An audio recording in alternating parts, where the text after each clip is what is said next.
My best friend's mother was so desperate to stop her from moving out that she committed a felony. And somehow, that wasn't even the craziest part of the story. My friend Olivia is 18 years old. For years, she's been living in what can only be described as a dysfunctional household. Her mother and stepfather barely supervise the younger kids. Basic responsibilities constantly fall through the cracks. And despite pulling the younger children out of school to supposedly homeschool them, very little actual education seems to be happening. The situation had gotten so bad that Olivia had been planning her escape for months. And there was another reason she wanted out as quickly as possible. She was pregnant. Very few people knew. She hadn't even told her mother. She wanted to get somewhere safe and stable before sharing the news. The plan was simple. A coworker had offered her a temporary place to stay while she and her boyfriend searched for an apartment. Everything was lined up. She just needed to make it through one more week. Unfortunately, life rarely follows the plan. The day before she was supposed to leave, Olivia got into a massive argument with her mother. The details almost didn't matter. Years of tension finally exploded. And afterward, Olivia made a decision. She wasn't waiting another week. She was leaving immediately. She started packing. Clothes, personal belongings, important documents, anything she could fit into her car. That's when her mother realized what was happening and completely lost control. At first, it was yelling, then accusations, then threats. When none of that worked, her mother moved on to something else. The car. Now, here's what's important. The vehicle wasn't her mother's. The title was in Olivia's name. The registration was in Olivia's name. The car belonged to Olivia, legally and financially. But apparently her mother didn't care, because if she couldn't stop Olivia from leaving, she could at least make leaving more difficult. Olivia called me and our friend Vivian for help. We drove over immediately. When we arrived, the atmosphere was pure chaos. Everyone was angry. Everyone was shouting. And before we could even leave the driveway, we saw something unbelievable. Olivia's stepfather was standing beside the car, removing the battery. Actually removing it, as if disabling the vehicle would somehow solve the problem. At that point, Olivia was exhausted. She didn't argue, she didn't scream, she simply left with us and decided she'd deal with the car later. The next morning, she went to the police station, and that's when the story somehow got even crazier. The officers checked the paperwork. The title matched, the registration matched, everything showed that the vehicle belonged to Olivia.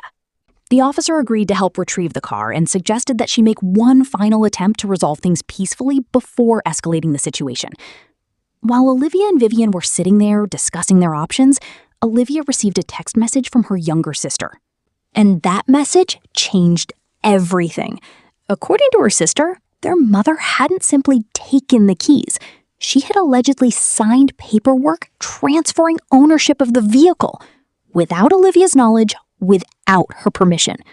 And according to the sister, her mother had forged Olivia's signature. The room went silent. Because suddenly, this wasn't just family drama anymore. This wasn't an argument. This wasn't a misunderstanding. If true, this was something much more serious. At first, nobody wanted to believe it. Surely nobody would actually do something like that, right? So Olivia called her mother. She gave her every opportunity to explain, every opportunity to say there had been a mistake. Instead, her mother doubled down. According to Olivia, her mother confidently insisted that everything had already been handled. The paperwork was done, the car was hers. Case closed. Except it wasn't, because paperwork has records, signatures can be verified, and investigators can compare documents. The moment Olivia heard that conversation, she stopped trying to negotiate. She informed her mother that she intended to challenge everything through the proper channels. And that's when panic seemed to start setting in. Apparently, her mother even attempted to convince another officer that Olivia had signed the paperwork herself and simply forgotten doing it. Think about that for a second. An 18-year-old just happened to forget signing away ownership of her own vehicle right as she was trying to move out. Even the explanation sounded ridiculous. At that point, the situation had completely spiraled beyond family conflict. Now there were police reports, documentation, investigations, potential legal consequences. And Olivia was finished playing nice. Because as she started thinking about everything that had happened over the years, she realized the car wasn't the real issue. The car was simply the latest chapter. The real problem was years of control, years of manipulation, years of trying to keep everyone dependent. And for the first time, that control wasn't working. Olivia wasn't backing down. She wasn't returning home. And she wasn't allowing fear to make decisions for her anymore. As for her mother, she'd gone from trying to stop her daughter from moving out to potentially facing consequences far bigger than an empty bedroom. And the craziest part? All of this could have been avoided if she had simply let her adult daughter leave. Instead, she turned a family argument into something that may follow her for years. And from where we're standing now, this story is far from over.